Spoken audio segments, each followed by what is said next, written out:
हालेलुया। परमेश्वरलाई धन्यवाद भएको होस्। साँच्चै नै आज एक हप्ता भइसक्यो लगातार यसरी पानी झरिरहेको छ। तपाईँले हेर्न सक्नुहुन्छ। आज एक हप्ता भइसक्यो पानी परेको परै कहीँ निस्किन पाइरहेको छैन। पानी परेर हैरान भइसक्यो। तपाईँले हेर्न सक्नुहुन्छ सबै ठाउँमा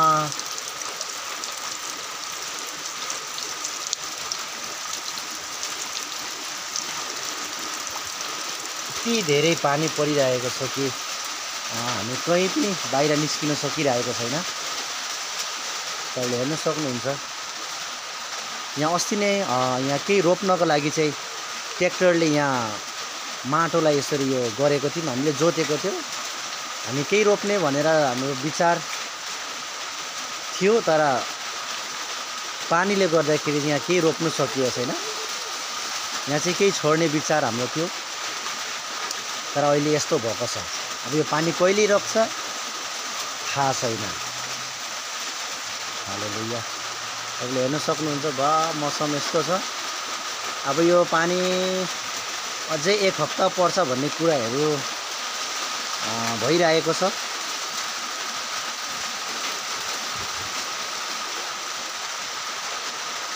झरी पठाऊ येशू तिम्रो, झरी पठाऊ बाजो जमिन येशू मेरो फेरि भिजाऊ। साँच्चै नै जसरी बाजो जमिनलाई चाहिँ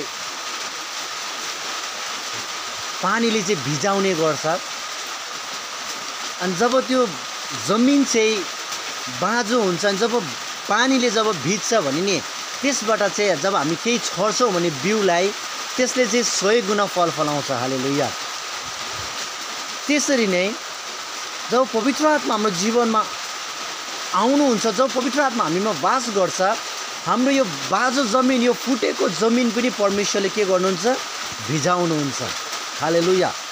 यहाँ अस्ति नै भर्खरै यहाँ घामले है पानी परेको थिएन, यो ठाउँ कस्तो फुटेको थियो, तर यहाँ जोतिसकेपछि अनि जब यहाँ बारिस आयो है, पानी पर्यो, यो बाँझो जमिन, यो जुन चाहिँ यहाँ केही नभएको ठाउँमा जब जोतेर यहाँ जब पानी पर्छ नि, जब यो पानीले के गर्छ? भिजाउने, मलिलो गर्छ, अनि जब हामी बिउ छर्छौँ भने यसले चाहिँ फल दिन्छ। हालेलुया। त्यसरी हाम्रो जमिन पनि, हाम्रो हृदयको जमिन पनि बाँझो भयो भने चाहिँ हुँदैन। र जब पवित्र आत्मा जब हामीमा वास गर्नुहुन्छ, अनि पवित्र आत्माले जब हाम्रो बाँझो जमिनलाई चाहिँ भिजाउनु थाल्छ, जब वचन जब हामी सुन्छौँ अनि यसलाई लिन्छौँ भने त्यो वचनले चाहिँ 100 गुणा फल फलाउँछ। किनभने परमेश्वरको वचनले भन्छ वचन चाहिँ बिउ हो, अनि त्यो बिउ चाहिँ जब हामीमा, हाम्रो हृदयमा छरिन्छ नि, त्यसले चाहिँ 100 गुणा फल फलाउँछ। हालेलुया।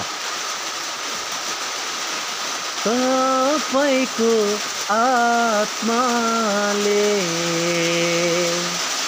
तपाईको झरीले, साँच्चै नै तपाईँले हेर्न सक्नुहुन्छ फुल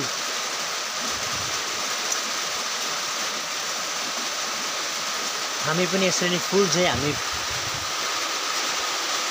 सुन्दरताले जब हामी भर्छौँ भने, सुन्दरता जस्तो जब हामी हुन्छौँ भने मानिसले चाहिँ हामीलाई हेर्ने गर्छ। जब पवित्र आत्मा हामीमा वास गर्छ, जब पवित्र आत्मा हामीमा हुन्छ, तब के हुन्छ? हामी चाहिँ यसरी नै फुल जसरी खिलिरहेको छ नि, हाम्रो आत्मा, हाम्रो शरीर पनि यसरी नै खेल्नु थाल्छ। हालेलुया।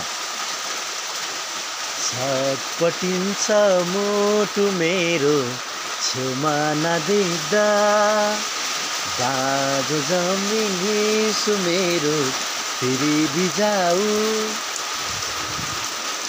हालेलुया। येशू जसरी यो झरी खेतको लागि, यो झरी जसरी आइरहेको छ, त्यसरी नै हाम्रो जीवनमा पनि जब पवित्र आत्माको झरी जब हाम्रो जीवनमा आउँछ भने हाम्रो फुटेको हृदय, फुटेको जमिन फुटेको बाँझो जमिनलाई चाहिँ के गर्छ भने हाम्रो हृदयलाई हामीलाई पवित्र आत्माले के गर्छ भने भिजाउन थाल्छ। हालेलुया।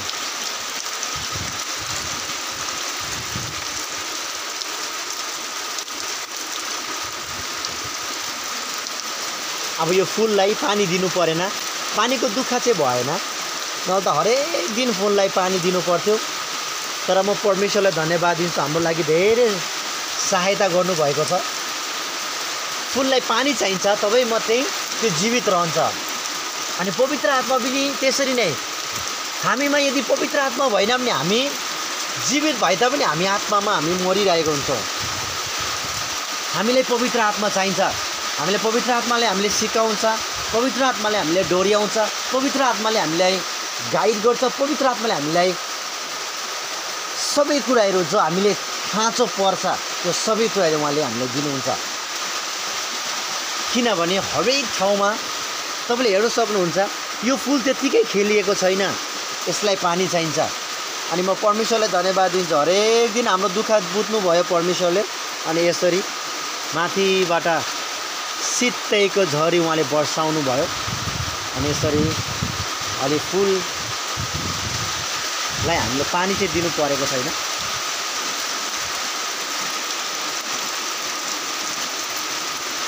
छटपटिन्छ मुटु मेरो छेउमा नदेख्दा। साँच्चै नै हाम्रो मुटु चाहिँ छटपटिन्छ जब हामी पवित्र आत्मालाई हामी देख्दैनौँ, जब पवित्र आत्माको स्पर्शलाई हामी थाहा गर्दैनौँ, हाम्रो मुटु चाहिँ छटपटिन्छ, हामी तर्पिरहेको हुन्छौँ। हालेलुया।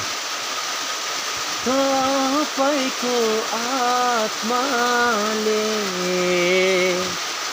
तपाईँको झरीले, यस थ्याङ्क यू लर्ड पिता, तपाईँलाई म धन्यवाद दिन्छु। हालेलुया।